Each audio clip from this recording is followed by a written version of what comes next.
Thank you. Good evening, everyone. Tonight is the regular meeting of the Pascack Valley Regional High School District Board of Education for Monday, February 7th, 2022. During this regular meeting, there will be two opportunities for citizens to ask questions and make comments. During the first opportunity, which is earlier on the agenda, comments are invited, and the second opportunity will occur just prior to adjournment. The first opportunity will just be on agenda items. The second one can be on any general comment. There are time limits, which are 5 minutes at the current. Persons wishing to speak must, upon being recognized, rise and state their name and address. The board reserves the right to establish rules of conduct of its meetings, including such matters as the time at which the public will be heard, if at all, who may speak, and for how long. All such rules shall be monitored by the president unless the majority of the board present and voting rule otherwise. Comments and questions should be limited to issues. If a personal remark or discourteous statement is made, the presiding officer shall require the speaker to stand down. All regular meetings will be live streamed to the Pascack Valley Regional High School District YouTube channel, and to inspect or obtain any public record to be made available on NJSA 47-1A-A, the Public Records Act. And you can call Mr. Yas Usami in the board offices. Roll call, please. Mr. Blundo. Here. Dr. Blundy. Here. Mr. Luisi. Here. Mrs. Martin. Here. Ms. Molinelli. Here. Mr. Stankus. Here. Ms. Steffens. Here. Mrs. Varghese. Here. Mr. Weaver. Here. Okay, please join me in a salute to the flag.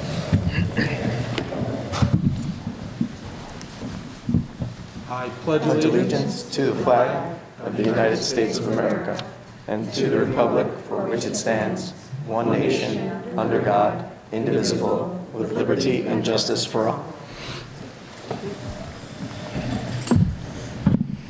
Adequate notice of this meeting has been provided by mailing copies of said notices to the record, filing copies of said notice with the municipal clerks of Hillsdale, Montvale, Rivervale, and Woodcliff Lake, and publishing said notice in the record on May 18th, 2021. We have routine items. We have minutes from the January 17th regular board and executive meeting. Is there a motion? So moved. Second. Any discussion? Roll call? Mr. Blundo. Yes. Dr. Blundy. Yes. Mr. Luisi. Yes. Mrs. Martin. Yes. Ms. Molinelli. Yes. Mr. Stankus. Yes. Ms. Steffens. Yes. Mrs. Varghese. Yes. Mr. Weaver. Yes. Okay. We have a presentation this evening from Mr. Paul Zeller and alumni Mr. Brian Buckley, who are going to talk to us about an alumni database they've been working on over the last couple of years.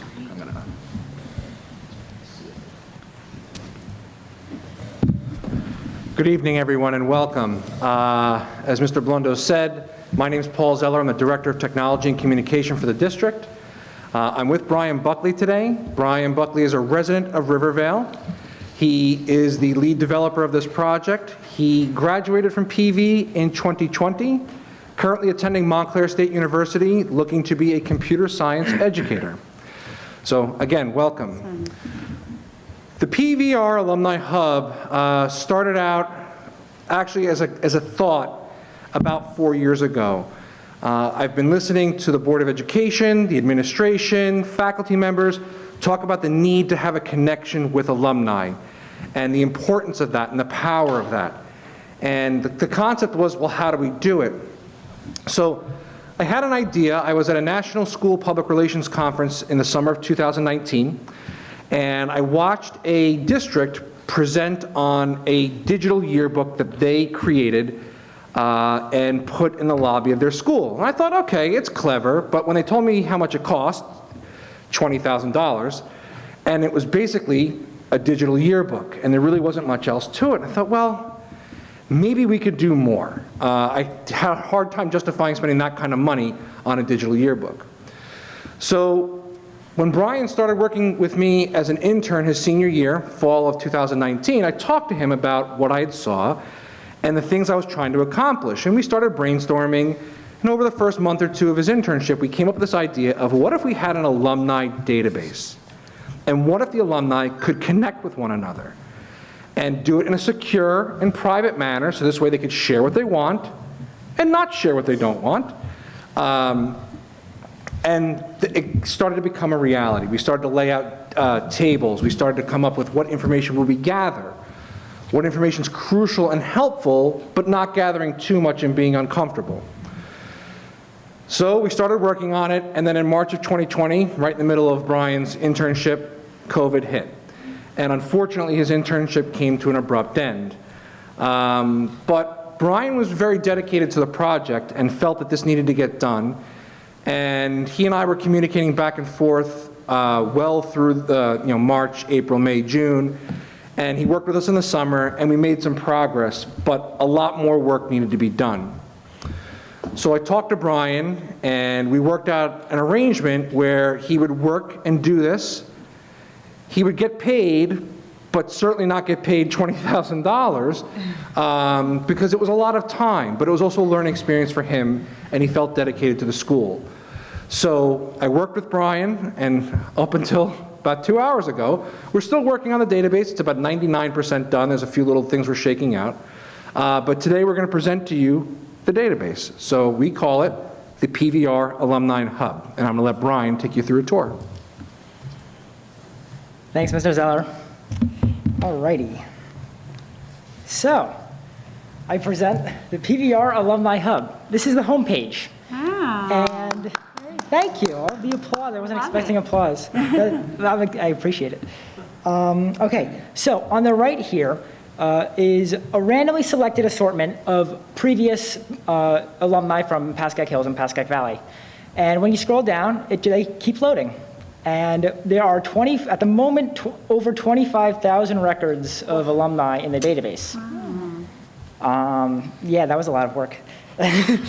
So obviously it's not very efficient to scroll through 25,000 records on the alumni database here, but that's why we have this section over here on the left. You can filter by school. So if you just want people from Hills or Valley, you can do that. And you can also filter by name. So if I wanted people with the last name, there we go, DeBarry. That's great. There's the people with the last name DeBarry. And I can even filter it by graduation year as well. Oops. There we go. All right. So there's obviously a bunch more filters here that you can play around with when it's done. But now that we have narrowed it down to one person, let's take a look at this person's profile. So Nicholas DeBarry has claimed his own profile on the network, on the hub. And what you can see is the information that we see on the search page, the profile picture, the school, the year, and his name. But we can also see other information as well. We can see bio, and we can see some social accounts down here. We can also see career info. Nick works at Seton Hall University, Seton Hall, and he's also willing to assist and guide alum and current students as well. And that's ultimately the whole point of the hub. So that's just one example of a person who claimed their profile on the Alumni Hub. And there are a couple more examples I can share.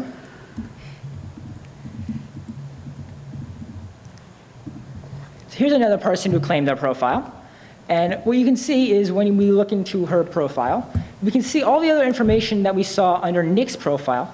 But you'll see here that the social accounts are grayed out, and they require the person accessing the site to log in.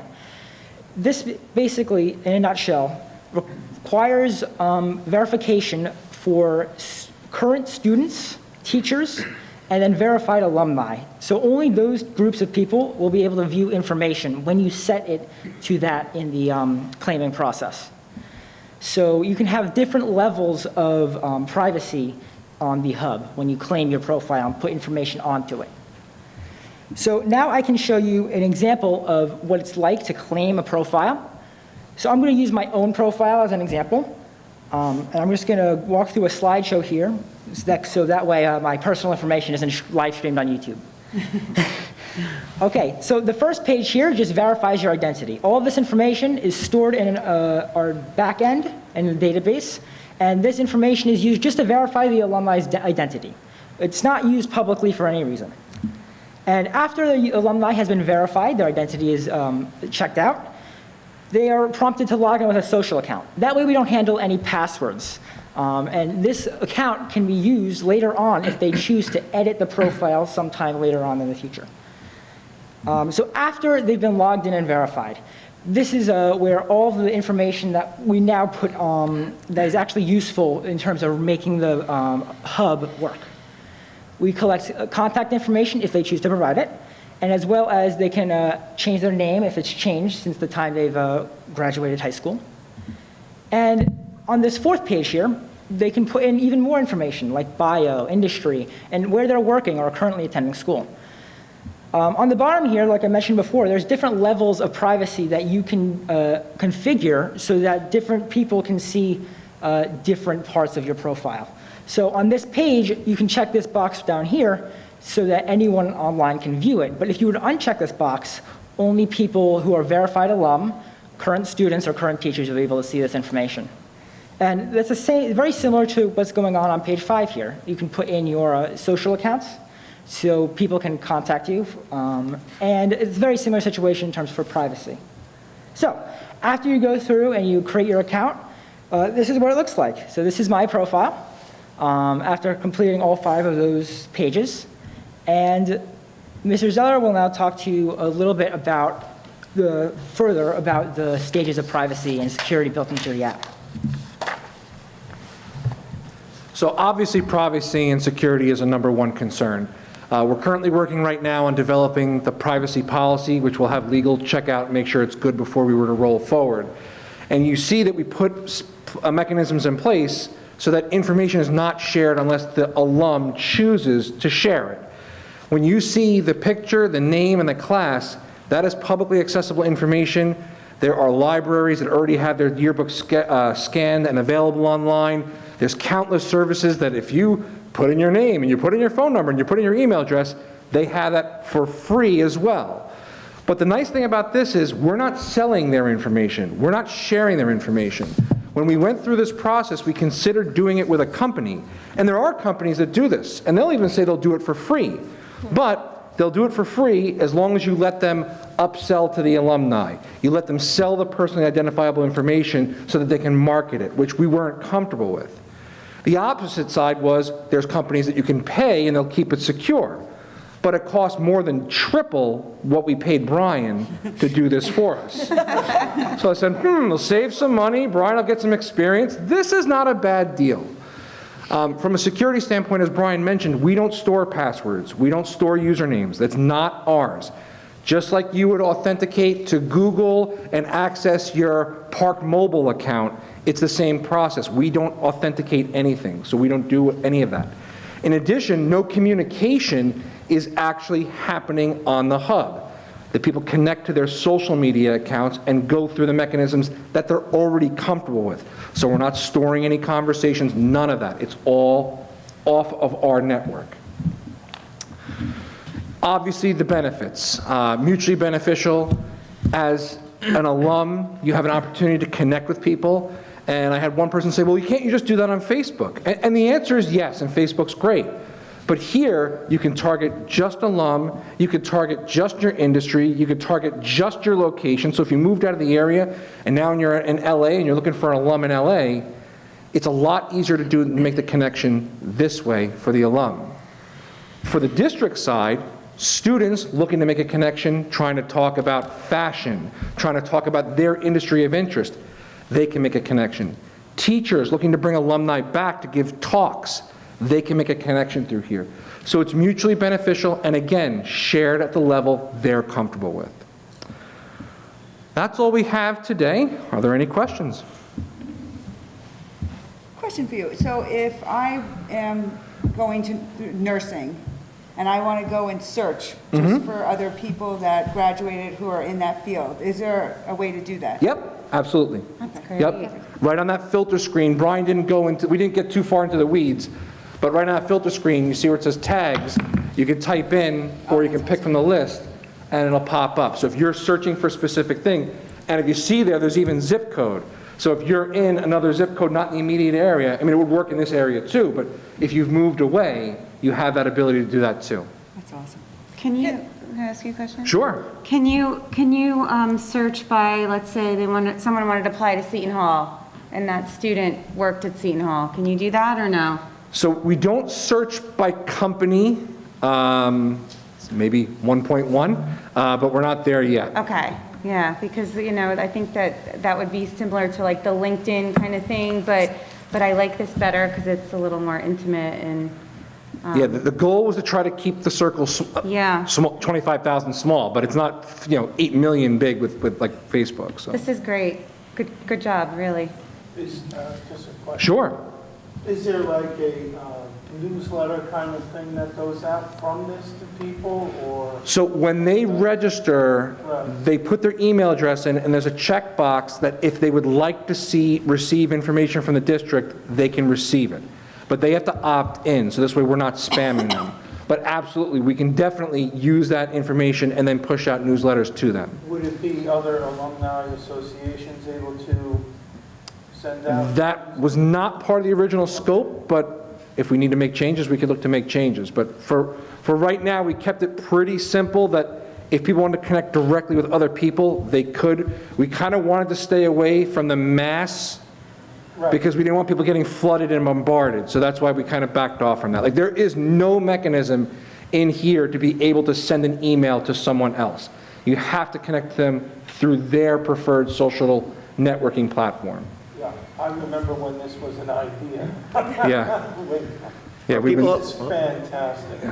thank you. So much, it's great. Are people allowed to change their picture? So, right now, well, the original design was we wanted to. There's a significant cost upgrade to make that happen. So right now, no. I mean, if someone called me and said, I've transitioned and I really want that picture, we can do it onesie twosie.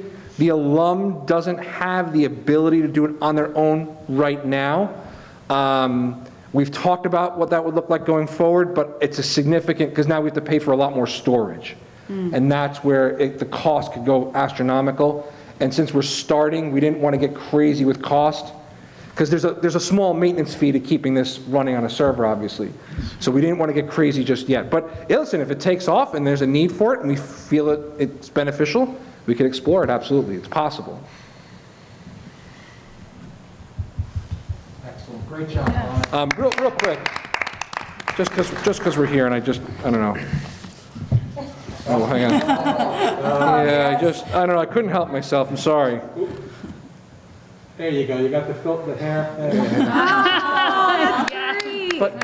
But not to be outdone, I just real quick, I had to, he's my boss and all, but, That's great. yeah, so. You got some hair going on there. Thank you very much, everyone. That's amazing. Wow, that's, those of you that have been around, we've been talking about that for years, and just, you guys brought it home, thank God, great job. Great job. All right. Okay, we are now open for comments from the public, and this is the section that it needs to be on agenda items. We do limit 5 minutes according to our policy 0167. Persons wishing to speak must be recognized, rise, sign in their name, and state their name and town of residence and what agenda items they are referencing. Ms. Adams.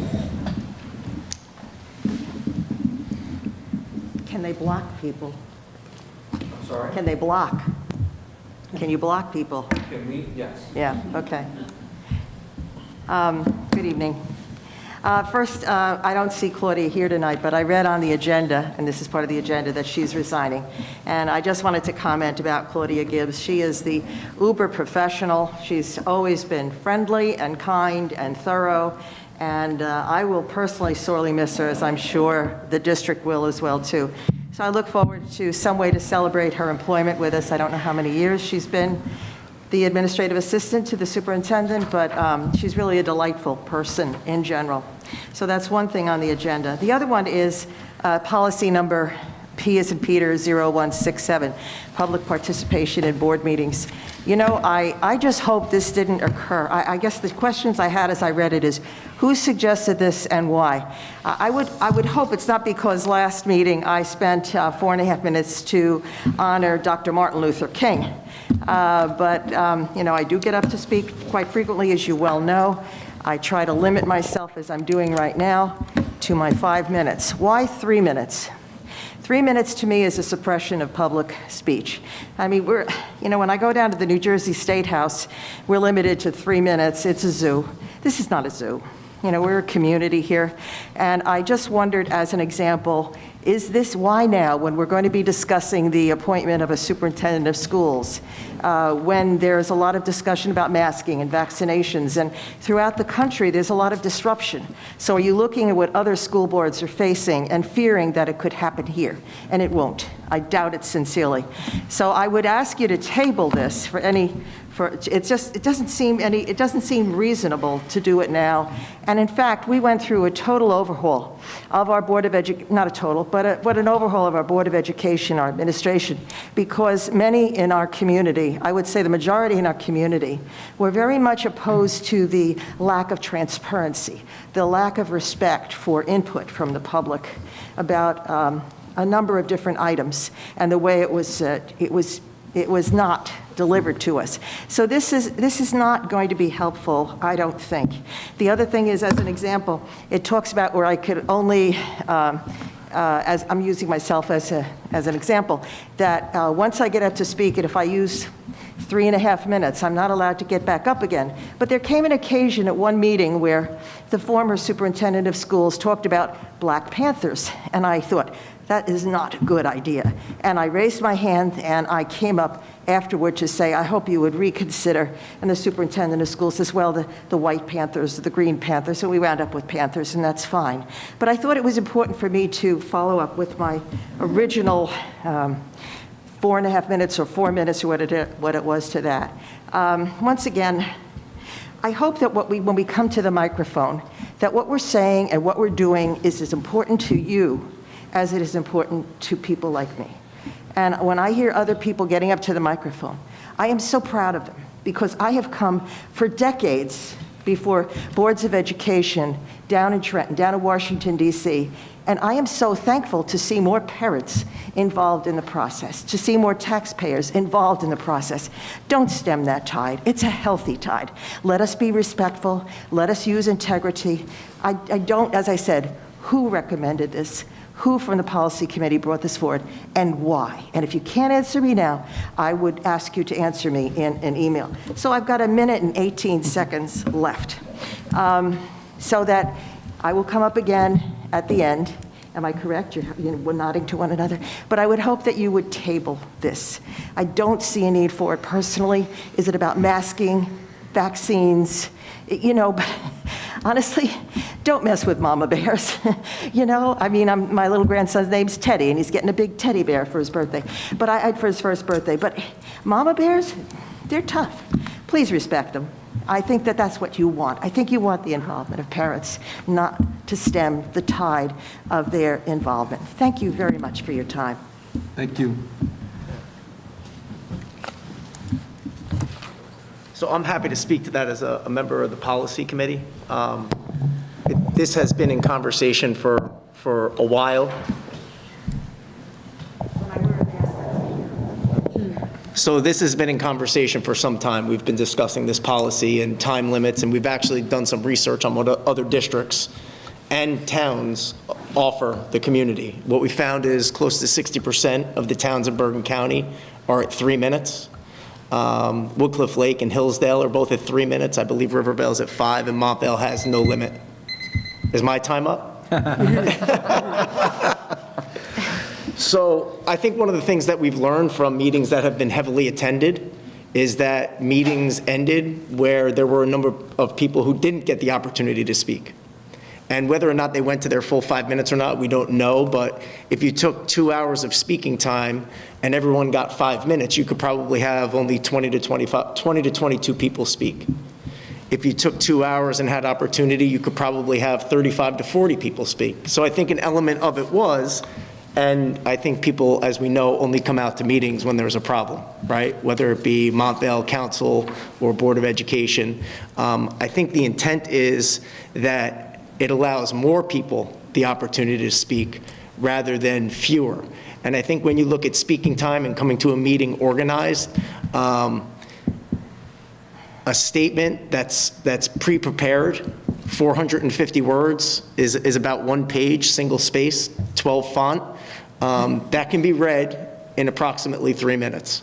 And I think the intent was to provide more opportunity, given there could be meetings where many people attend who want to speak. And I think we've seen in previous meetings where people communicated to the board that they didn't get the opportunity to speak. And maybe with limited times where people would come to the mic and be more concise, that opportunity could have been provided. Thank you, So- Mike. We're allowed 5 minutes at the Montvale Mayor and Council meetings, as you well know, Mike. Thank you. I only am going to make one comment. Your comment about you, it has nothing to do with you. I can assure you of that. And the 4.5 minutes on Martin Luther King were some of the most moving and appropriate comments I've heard in my 8 years Oh, I'm up here. glad. So I just wondered I know about you were that. just being glib, but I think we even said it that night. So You it has nothing did, to do with but it. I thought, oh gosh, could it Not very you. well be, because I No. went on and on and on, but I thank you very much for that. Okay. Any other members of the public? All right, seeing no hands, we'll close to the public, and we will entertain a consent agenda on policy. We have 2 items. Is there a motion? So moved. Second. Any discussion? Yeah, so I'm going to offer one perspective on, well, I offered the perspective on public participation that I was going to offer prior to Ms. Adams stepping to the mic. But I do have to ask the question on school employee vaccination requirements. If it's been established that vaccines are no longer are effective in the transmission of it, I know we're working under executive order, but at some point we have to start asking the question of why. So if that's the main purpose of it, what then is the purpose of mandating the vaccine or be tested? Like, we look at what's happening around us in our everyday lives. Like, there's a reason why the NFL eliminated mandated testing for unvaccinated people so a star player wouldn't come up testing positive in the Super Bowl. Like, that's reality. You know, that aside, in the world here in Montvale, Woodcliff Lake, Rivervale, Hillsdale, where we live, like, we're going away from masks. As of March 7th, should local boards of education choose to do that. We know that the Board of Health and the health departments will be now rewriting their policies on contact tracing so that they match masking expectations. What's the purpose of this policy at the state level? Well, we've been doing the mandated testing since October. There's always a lag time between when something's mandated and when we could get a policy together. This is a mandated policy by the state of New Jersey, and it's something we have to fulfill in order to be compliant. So we'll continue to test our employees that haven't been vaccinated until we're told we don't have to. I get you don't have the answer or the power to like answer that question. Like, No, I just did. well, you did, but it's a state mandate. Like, and I know we keep is. going back to it's a state mandate. But so's, you know, 4 years of English or 3 years of mathematics. But we can still ask the question, why? Like, and I think we have to get to that point as a Board of Education, because we're going to be asked to take a position on mass. If I interpret what the governor said today, you know, that's going to be Well, our role, Our correct? plan says that we'll follow the executive order. Okay. Well, I'm asking, at what point do we as a Board of Ed ask the question, why? On things like this, when CDC directors are saying that vaccines are not effective in the spread, when that was the point of the vaccine. Like, we've now moved away from stop the spread, right? It's now no longer about that, because the CDC director has said as much. So if that was the intent of the requirement, what's the purpose of the requirement? And that's what I need understanding on.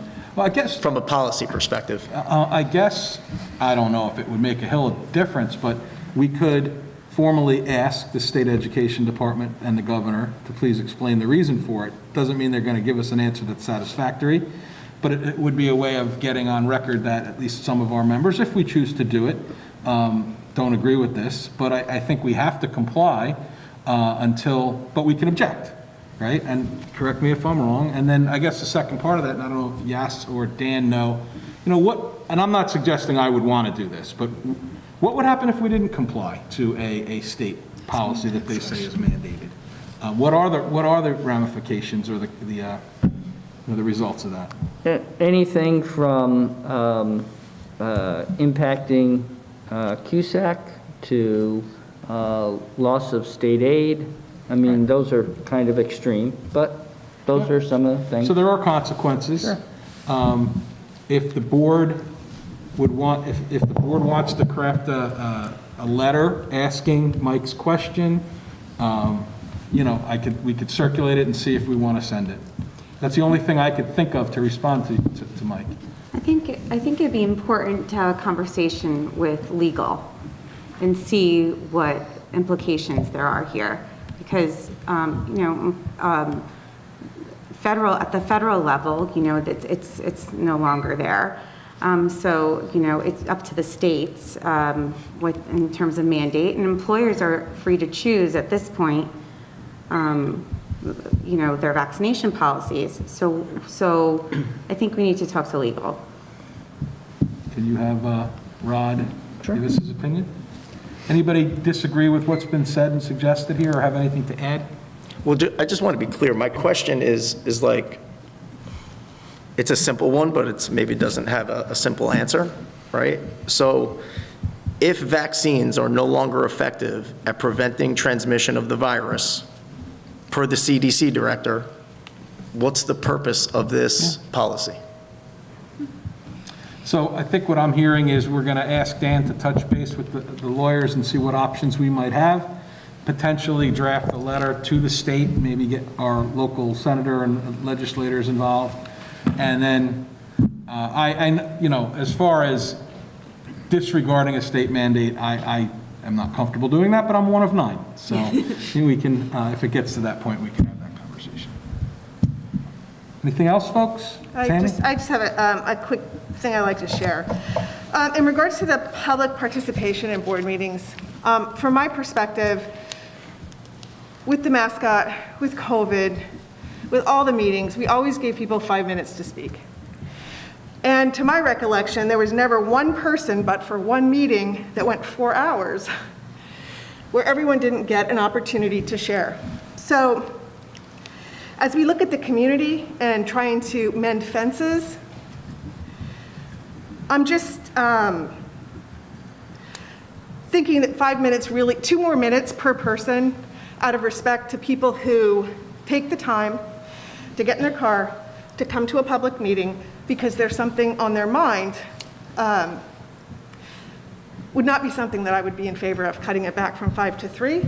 And I just think that we've had a tradition of 5 minutes, and we've been in meetings that have gone 4 hours, but always respected people who even called up on Zoom to be able to share their opinion.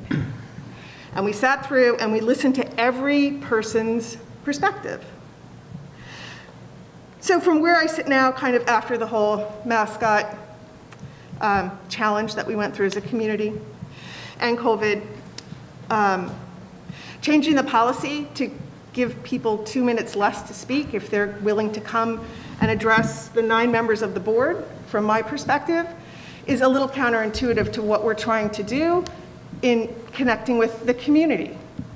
So I just, Thank you for your I just thought I thoughts. would share that. Any other comments on either policy item? I'll make a comment. In terms of the policy, and nobody's trying to strain anyone's freedom of speech or anything to that effect. In fact, like Mike said, we're looking to get more people to come forward. I think the idea is that when we're coming to meetings, we don't have all the answers. So we would like, I think that a well-crafted response or discussion in 3 minutes is possible. And follow-up in terms of getting responses is in the way of email. And the superintendent would respond back with the questions. So I think that was the idea of reducing the time here, because we don't have the answers. So instead of going into a Q&A here, it would be more of a, bring up your points here, and let's take it back, and let's discuss it, and let's get the answers.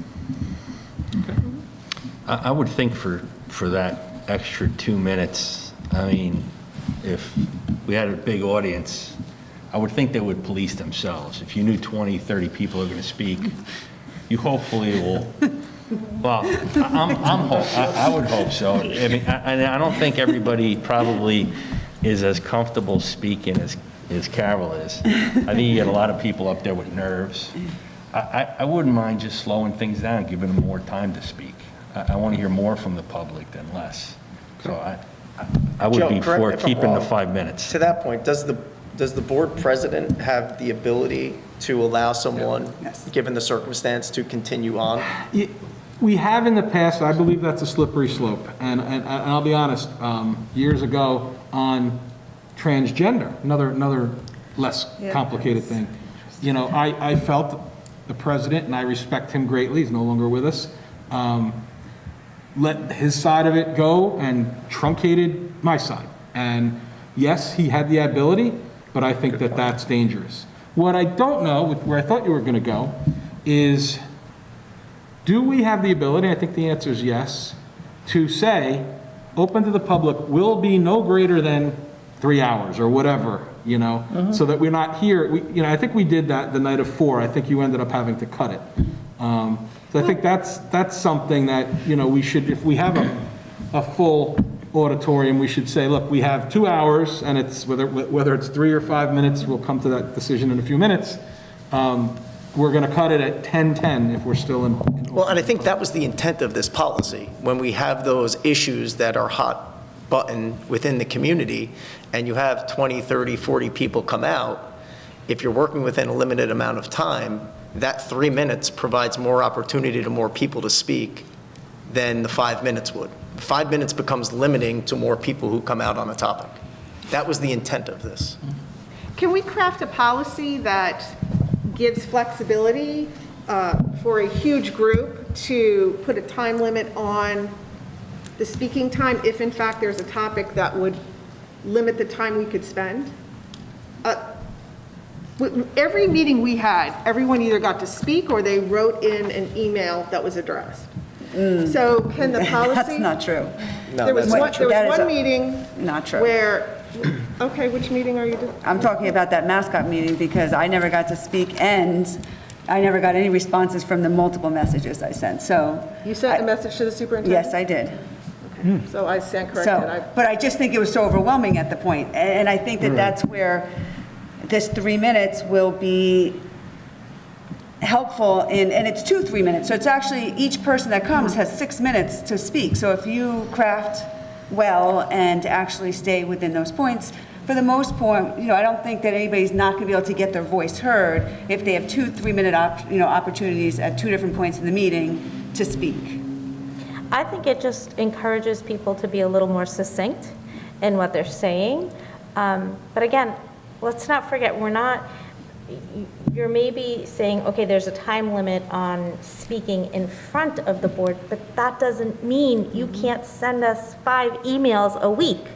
Please don't do that. But like, it doesn't mean that you can't list all these questions and we will not answer. You have access to us. You have our emails. And, you know, so it's not like and to Kristen's point, it's actually 6 minutes that you have total at a meeting. So if you don't get what you had to say you realized you had an extra point to bring up on your point in the beginning of the meeting, save it for the end of the meeting. You got another 3 minutes. So I just think it encourages people to be a little more direct and succinct in what they say. I think what's good too is that we this is an opportunity for us to test something, and if it's not going well, we absolutely will reevaluate and make adjustments, so nothing is set in stone and permanent forever. We've all learned that. We want to hear from the public. This is not saying that, people can't speak, but to Kelly's point, it just, I forgot, I lost my train of thought. No, just that we can, if this policy does go through, if it does go through, I don't know, but if it does go through, definitely we'll evaluate. If for some reason it's not working, or, we make changes. Right, if this is not working and the public says, hey, this is really horrible, all right, we reevaluate it. That's just all there is to it. That's the way I looked at it. I was in the mindset of Tammy as well, being a somewhat veteran here for a number of years. It's always been 5 minutes, but then consensus from the board was for 3 minutes because we looked at other districts. And okay, let's see. If we find that people aren't getting enough time, or we see that may be a problem, we can go back to 5 minutes. You're right. It's something. It's a policy, but we make the policy on that one. So if we see the need to change it back, we change it back. Anything else? All right, so procedurally, we currently have a motion and a second on the 2 consent agenda items. If there is anyone that would like to pull the policy in question, 0167, and vote on it separately, I would entertain a motion for that.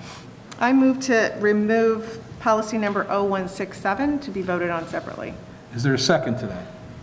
Second. I guess we have to do a quick roll call on the motion and the second. Well, are we just doing that one, or then do they all become individual? Just that one would become individual, the rest would be consent, unless there's something else you want to pull. Well, do we want to hold off on the vaccination then? Yeah, the vaccination Pull one, the vaccination. until we get more information. I would. All right, so I need a motion on that. Let's vote on the first motion, which is to take the public speaking policy out of the consent agenda item. We have a motion and a second. So yes, roll call on that one? Mr. Blundo? Yes. Dr. Blundy? I would say no, because I think it would be, no disrespect, I don't want to stop people from speaking, but I think it's a good opportunity to see if a change could work for the better, and if not, change it back. So that's why I would say no. Are we voting just to take this out? Voting just to take it out, and then we'll vote on it To vote later. separately. She said no. Wait, to vote separately? Yeah, we're because we voting to can't- vote separately. So we're going to vote, so I'm saying yes to vote on that separately. Right, That's the and then you, Okay, sorry. I was confused on that. Oh, God, this is where I get confused when we pull stuff out. Okay. Mr. Luisi? Yes. Mrs. Martin? Yes.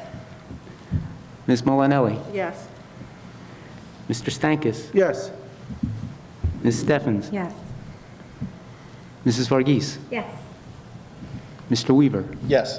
Okay, before we vote on what's remaining in the consent, I thought I heard people maybe wanted to entertain a motion to pull the vaccination requirement. Is there a motion to pull the vaccination requirement, table it? Well, I would make a motion to vote on it separately. as Vote on we it did. separately is the motion. I'll second that. Second that. So we'll need a roll call on also pulling out Got it. the vaccination requirement.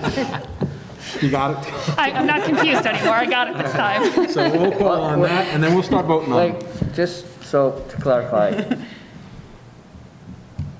if you vote down the vaccination requirement, we're still doing it as required, Just won't be a policy, okay? because it's a state mandate. Okay, roll call on pulling it. Mr. Blundo, Yes. Dr. Blundy, Yes. Mr. Luisi, Yes. Mrs. Martin, Yes. Ms. Molinelli, Yes. Mr. Stankus, No. Ms. Steffens, Yes. Mrs. Varghese, Yes. Mr. Weaver. Yes. Okay. Now we are going to go back to the original motion and second, which would be a consent agenda item for the one HIB we have and for the policy, with the exception of employee vaccination requirements and public participation in board meetings. Everybody got it? Yes. All right, so we will have a roll call on that. Okay. Mr. Blundo, Yes. Dr. Blundy, Yes. Mr. Luisi, Yes. Mrs. Martin, Yes. Ms. Molinelli, Yes. Mr. Stankus, Yes. Ms. Steffens, Yes. Mrs. Varghese, Yes. Mr. Weaver. Yes. Okay. Now, will we need a motion on the public participation, or can we just vote on it? Needs to be motioned I and think we need seconded. All right, so we need a second. motion on the public participation in board meetings policy 0617. So moved. Second. Second, okay. No further discussion, correct? No. We've all been heard? Okay. So this is whether to yes to pass it and no. to Yes not. moves it to 3 minutes, no keeps it at 5. Got it. Okay. Okay. Correct me if I'm wrong, though, this is first reading. Yep. Mhm.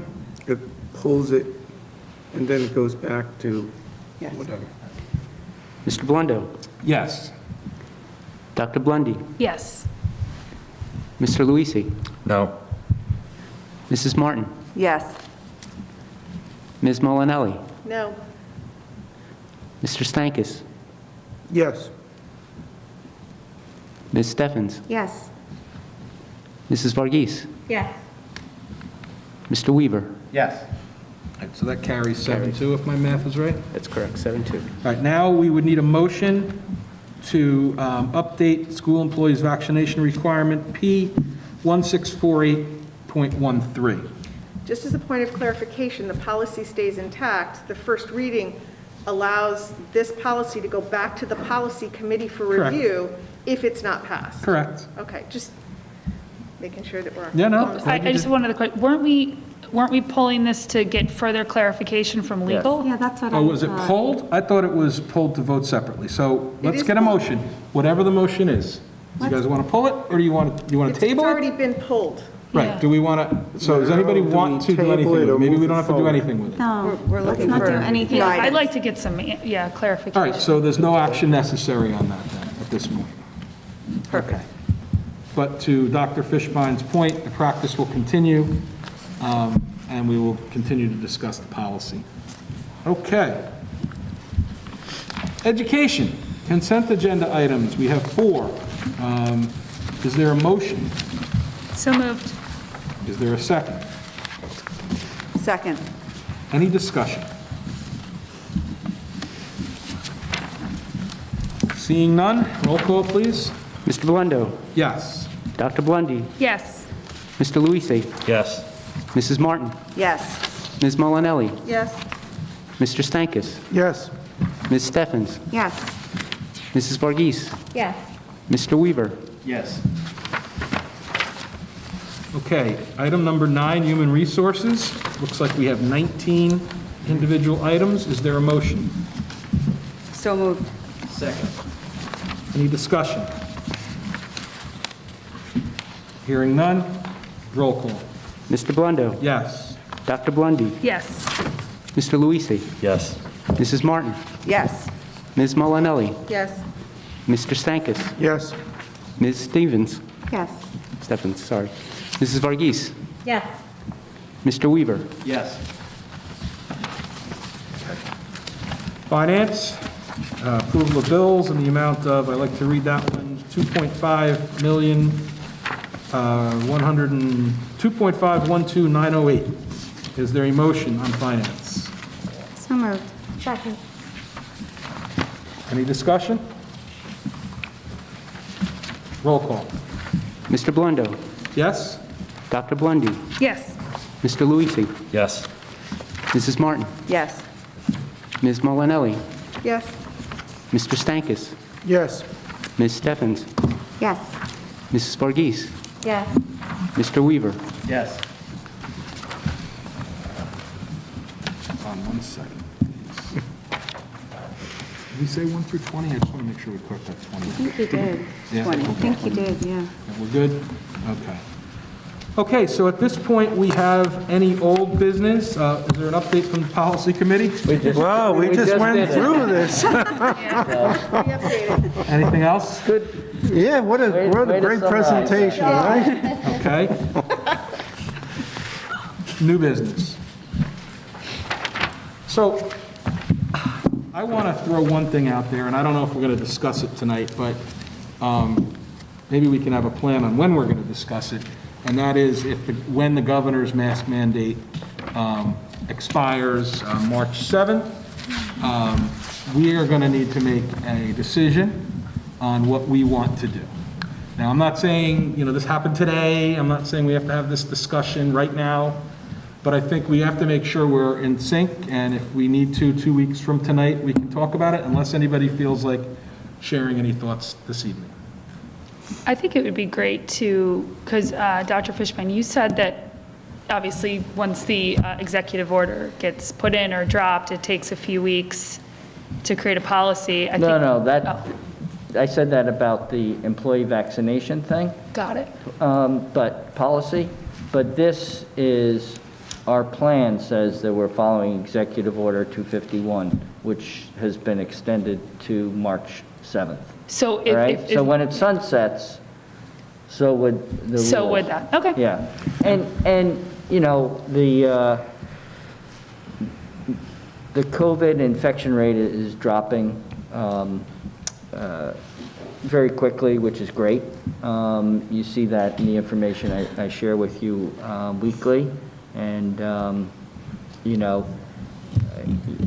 I think, March 7th, if things continue the way they're going, that we would go to, a voluntary masking. If you wanted to wear a mask, you would wear a mask. Well, just a quick question here. What I've been reading is that school districts would be optional for people if they wanted to or not. Would there have to be something written in dress code that would allow students who may not be feeling well or, may feel the need to wear a mask, that they would be allowed to? And then, protection from HIV and things like that of students wearing masks. In anticipation of this happening, I formulated a letter already that would go out to the community. And part of it says, hopefully everyone will be respectful of each other, when the mandate sunsets and we go to a mask optional, that people who choose not to wear a mask are respectful to the people that choose to continue to wear a mask, and vice versa. But, once again, it'll be something that the school administrators will have to deal with. Right. I know people were looking at us tonight to ask, what we were thinking, so I appreciate having a few words on it. Was there something over here? Would that be okay if I sent something like that out? I think it would be great. Something to the community? To the community Saying that says, on March 7th, Yeah. at this point, we anticipate the mask mandate to sunset. and that we will be mask optional. But be respectful of. Yeah. Yeah. Please. Yep. I think you'd be leading from the front, which is good. That'd be great. No, those letters are going to be flying out tomorrow from everyone. We found out in the New York Times this Oh, morning. they've already started. So they'll be flying out. Some have already gone. I think I got a text at 9:20 from somebody. So, Have they given timeframes on when the State Department of Health will have the other guidelines out to support? But by March 7th, yes. So we'll get Definitely by March 6th. Yes, March 6th at 12, yeah, midnight. Sunday night. 11:59 PM. probably. Any other new business? Seeing no hands, excuse me, we are open to the public one last time on any topic.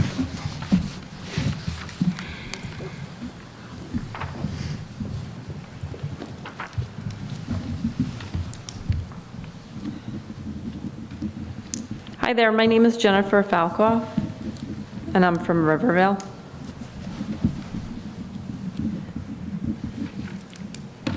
I just wanted to say thank you for, I'm glad that you're willing to consider, mask optional when the governor's mandate drops. So I'm really pleased to hear that. And I'm really pleased to hear people on the board asking questions too about the employee vaccination requirements, because I think it's really important that we're asking those questions and not continuing with, things that just don't make sense for your employees. So I appreciate that. But I also had a question about the SAT prep class.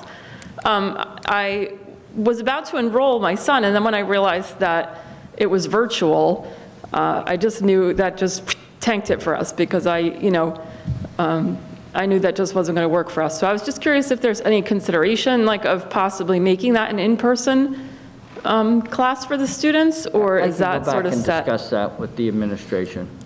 I can go back and discuss that with the administration. Okay. Yep. Okay, that was my only question. Thank you. Thank you. Thank you. Thank you. We are still open to the public. Hi, I'm Maria Gianopoulos, Montvale, New Jersey. First of all, I just want to say on the 3-minute thing, I'm totally okay to my 3 minutes if that means everybody gets a chance to speak. I think that is the most important part. I would just say if at a night like tonight where there's not as many people, if there was a reason for someone to speak 5 minutes longer and they ask permission, I think that would be, that's just my opinion, of course, that's up to you guys. But if that meant that everybody gets to speak, I'll keep my speaking to 3 minutes. Second part is I'm glad Michael Weaver spoke regarding the employee vaccination. I think that's an important question, especially in light of the Supreme Court decision on OSHA. I think that's something that if I was on the board, I'd be second speaking on his part. Furthermore, I wanted to speak about, the great news today, going back to normalcy. We're all very excited, at least my kids are, without the masks. I'm happy that our governor has said that March 7th would be the date. I'm also extremely happy that you guys already started speaking about it and that you intend to send out something regarding for it to be optional, which I think some people are uncomfortable still, and that's understandable. And maybe they have, certain issues with their health, even if they're young children. I get it. Some parents are not ready yet. I think the optional is a great decision this way. My kids will be unmasked, but it's good for other people to feel comfortable and that everybody be respectful. I would hope, back to what Michael Weaver says, I would hope that there would be no difference between vaccination or non-vaccination regarding the masking. There shouldn't be. These are children. We got to this point because it's science, and there's no reason for it. We know that these kids are low at risk. We saw it during, everybody got Omicron. That didn't really matter if you had you had 2 vaccines and boosted. So I work in New York City. All of New York City half of New York City was, didn't matter. They have a 70% vaccination rate. So I think I might be up. I don't have a timer. I forgot to start it. So I just want to say, I'm glad you're, already on top of this. I'm very excited for our children to be able to see each other smile, to see their teachers, to see their expressions. So I'm hoping we move positively forward. Thank you very much. Thank you. Thank you. We are still open to the public. Ms. Adams? 4 minutes, 59 seconds.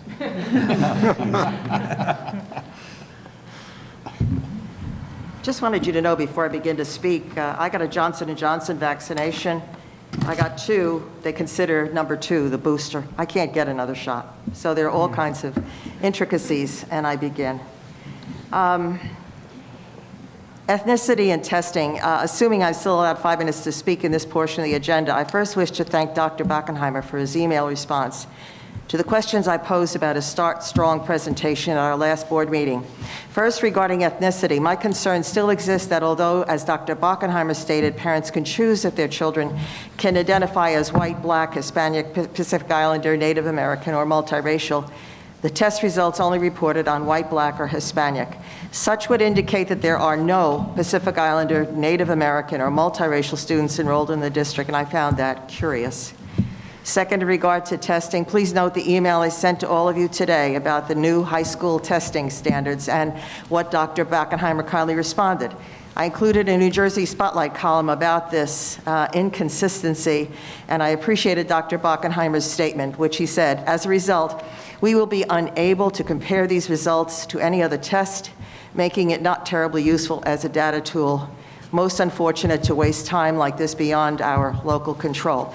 And I went on, and in the email that you will receive, you can read my concerns, and I'm just asking you, as board members, as administrators, to be as vocal as possible about insisting upon consistency.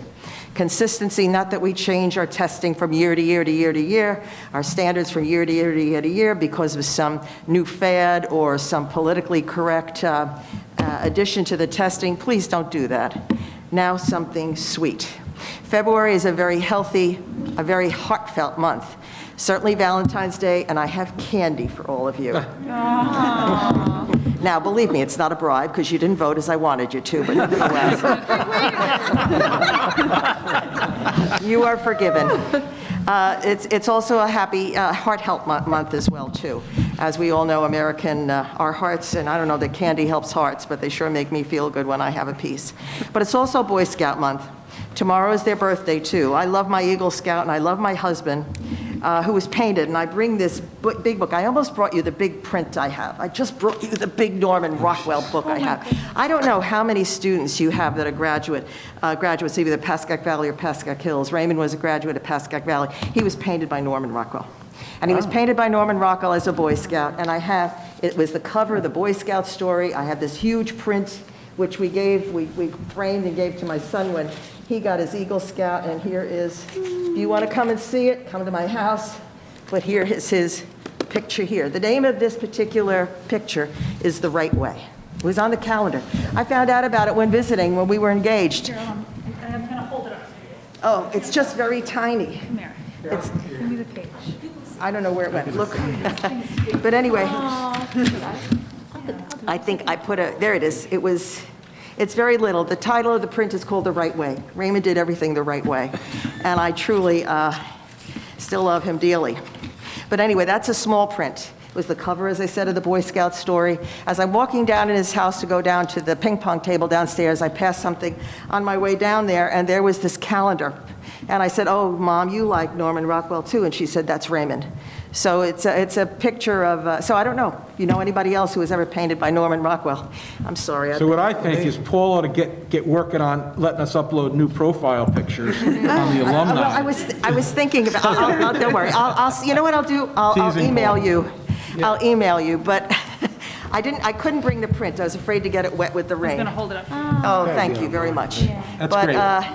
Just to let you know,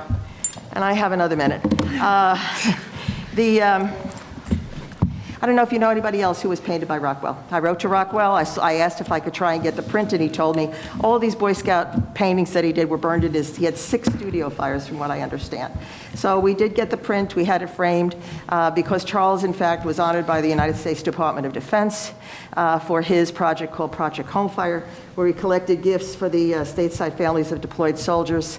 The Veterans Affair came to honor him here in this town. So this is Boy Scout Month. So I'm going to be writing about it on the Montville Community Network Facebook page in the days ahead. But I just hope that if you have any Boy Scouts that you know, please congratulate them. I have a huge, they're astronauts galore, so many different people who have been Boy Scouts and enjoy the candy. Mrs. Adams, which one is he in the picture? Say it again, the right way. Right, there's 4 boys in that picture? Lower right-hand corner. Lower right. And in fact, one day, and I'm a merit badge counselor, citizenship in the community, citizenship in the nation, and there I go. But anyway, one day, either his birthday or his anniversary, I was working with a Boy Scout in town, and he brought me a gift. And inside the gift, he didn't know, he gave me a birdhouse, and that picture is of a birdhouse. So it's a very honorable thing to participate in Boy Scouting, and I hope that if you know any, you'll congratulate them and encourage them. And we have they do some great things at the Memorial School and at Fieldstone, and I'm sure they probably do it here at the high school. Thank you very much. Thank you. Thank you. We're still open to the public. Seeing no more hands, we will close to the public. We do have an executive session tonight, and we will not be taking action after that. So do I have a motion to go into executive session? Motion. Second. Roll call. Wait. Thank you. Yep. Paul needs to take a picture of us. Let's do it kind of fast. All right. Gotta get up. So, real quick, we're just going to vote to get out of session, and then we'll do a picture. Mr. Blundo? Yes. Dr. Blundy? Yes. Mr. Luisi? Yes. Mrs. Martin? Yes. Ms. Molinelli? Mr. Stankus? Yes.